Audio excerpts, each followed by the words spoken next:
People in the valley used to laugh at him, not because he was cruel, not because he was strange, but because to them he looked useless. While others rushed through life like they were being chased, he moved slowly. While others argued, he listened. While others fought the world, he seemed to let the world pass through him. His name was Shen, and the villagers called him the man who did nothing. One autumn morning, the wind came down from the ridge, carrying a smell like old iron. Wei felt it first while repairing a roof beam. Not smoke, not rain, something animal. Then the bell rang, not the prayer bell, the warning bell. Clang, clang, clang. A boy ran into the village square, barefoot, breath tearing his throat. "Riders," he gasped, "from the North Pass." Han, the village leader, pushed through the crowd. His face was already hard. "How many?" The boy swallowed. "A lot." Someone climbed onto a stone wall to see over the fields. A second later, his voice cracked. "They're coming like a black river." The villagers poured into the street. Mothers pulled children close. Men grabbed farming tools and held them like weapons. In the distance, a line of riders moved across the dry plain, dark dots at first, then figures, then steel. You could hear them before you could count them. Hooves, drums, and something worse, laughter. Han's jaw tightened. He had heard stories. A warlord named Lin, a man who didn't conquer with strategy, he conquered with terror. Towns that resisted burned. Towns that pleaded were looted. Towns that tried to bargain became examples. Han spat in the dirt. "Close the gates," he shouted. "Bring the stakes, bring the ropes." Men ran. They dragged carts to block the entrance. They sharpened bamboo into spears. They tied cloth around their hands like it could stop fear. Han pointed at the old wooden gate at the mouth of the village road. "Barricade it. If they want to enter, they will have to break their teeth on us." Wei helped. His hands moved fast, but his thoughts moved faster. What if they come at night? What if they take the children? What if they kill Han first? What if they... He caught himself. The monkey was already screaming inside his skull, throwing future deaths at his eyes like stones. Then he saw Shen. Shen was walking calmly along the main road, holding a broom, not a weapon, a broom. Wei grabbed his sleeve as he passed. "Uncle Shen, do you hear the riders?" Shen looked down the road. He listened like a man listening to wind. Then he nodded once. "I hear them." Wei waited for a plan. Shen only said, "They are hungry."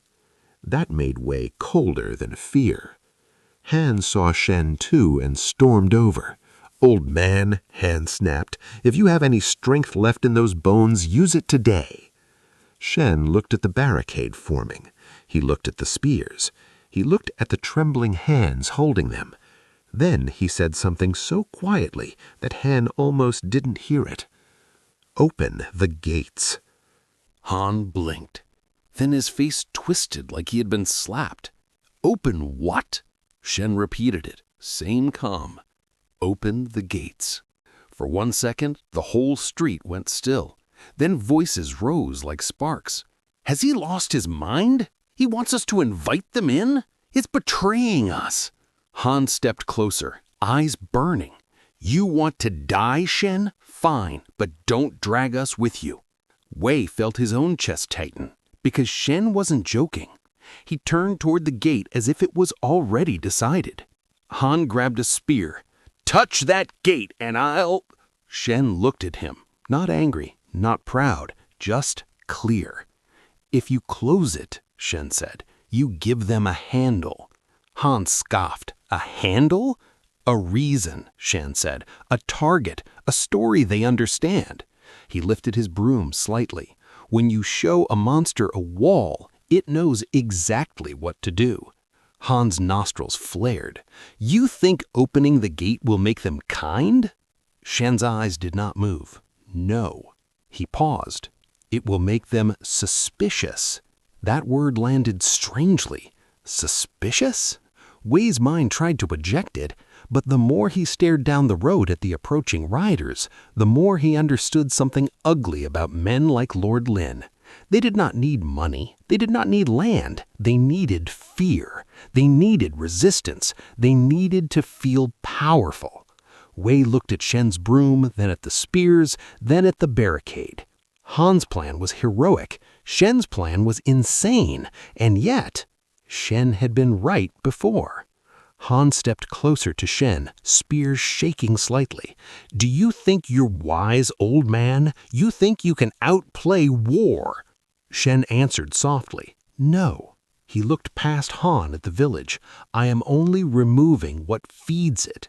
The hoofbeats grew louder, closer now. You could see the riders' faces. You could see the glint of metal at their waists. Wei suddenly realized something worse than the army. Panic was turning the villagers into a mob, and mobs do stupid things. Han lifted his spear like a flag. "Everyone behind the gate, hold the line." Shen stepped forward. Not fast, not dramatic. He walked to the gate. The old wooden gate was thick, swollen from years of rain and dry heat. Its iron latch was heavy. 2 men tried to hold him back. Wei moved without thinking and shoved them aside. "Let him," Wei said. Han's eyes flashed. Wei stepped between Han and Shen. Han didn't just shout, he lunged. He raised his spear as if to stop Shen by force. Wei grabbed the shaft and shoved Han back hard. Han stumbled. "What are you doing?" Han hissed. Wei's voice came out rough. "I don't know." But his hands didn't let go, because something in him had made a decision, not about war, about fear. Shen reached the gate. He put both hands on the wood, and he pushed. The gate groaned open like an old throat. Not wide yet, just enough. Then Shen opened it fully. Wide, inviting, exposed. A road straight into the village. The villagers gasped. Some looked like they might faint. The riders saw it too. Lord Lin rode at the front. He was not huge. He did not need to be. His confidence was the size of a mountain. He lifted one hand and the riders slowed. His horse stepped carefully now, as if even the animal could feel something wrong. Because what kind of village leaves its throat open? And there in the middle of the road sat Shen, cross-legged, broom in hand, sweeping dust. Scritch, silence, scritch, silence. The sound was almost insulting. It was the loudest sound in the valley, louder than the drums, because it was the sound of a man who did not care if he died. Lord Lin stared. His men stared. The open gate stared like an empty mouth. Lin raised his chin slightly. He expected screaming. He expected pleading. He expected a line of spears. Instead, he got nothing, observed nothing, threatened by nothing. And that is when the real battle began, not in the road, in Lin's head. Wei watched from behind a wall, breath held. He could see Lin's eyes shifting, measuring, calculating, searching. Lin's mind began to fill the silence with horror. He imagined archers in the cedar trees. He imagined the smell of oil waiting to be lit. He imagined spike pits hidden under straw mats. He imagined a village so confident it was baiting him to enter a slaughterhouse. And then his gaze dropped to Shen, an old man, a broom, a gate wide open. What kind of trap looks like surrender? The riders shifted in their saddles. One of Lin's captains leaned forward. "My lord, it's an old man." Lin didn't answer, because if he answered too quickly, he would admit something, that he was unsure, and warlords do not survive by admitting uncertainty. Shen kept sweeping. Scritch, silence, scritch. Lin's horse snorted. The animal took one step forward, then stopped, as if even it could smell the invisible. Lin's throat moved once. Wei saw it, a small swallow. Fear, not of spears, of the unknown. Because when there is a wall, you know where the fight is, but when there's nothing, you start fighting ghosts. Lin leaned down slightly and called out, "Old man?" Shen did not look up. He did not bow. He did not plead. He swept. Lin's voice sharpened. "Where are your men?"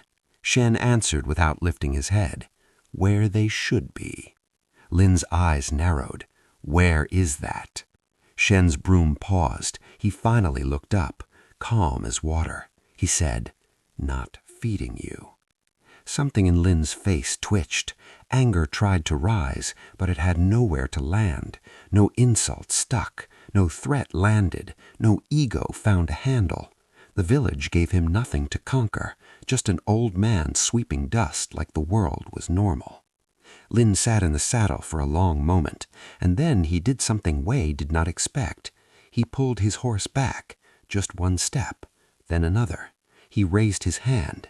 His riders backed away, slowly at first, then faster, as if retreating from an invisible cliff. The black river of men turned, and the valley remained unburned. When the last rider vanished into the ridge dust, the villagers poured into the road like survivors of a storm. They stared at the open gate. They stared at Shen. Han's face looked hollow. We walked toward Shen slowly, as if approaching a strange animal. "Uncle," we said, voice shaking, "why did he leave?" Shen swept one more line of dust. Then he said, "Because he came to grab something." We frowned. To grab what? Shen looked at the open gate. "At resistance," he said, "at fear, at a handle." He stood, leaning lightly on the broom. "When you give a monster nothing to hold," Shen's eyes lifted to the ridgeline where the army had been, "it starts holding itself." Han stepped forward, swallowing pride like bitter medicine. "You risked everything." Shen nodded once. "Yes." Han's voice cracked.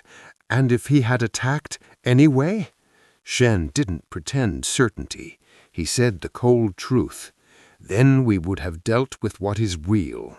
He looked at Han, then at we, then at the villagers. "But most people lose before the fight begins." He tapped the broom handle gently on the ground. "They give the enemy something to pull."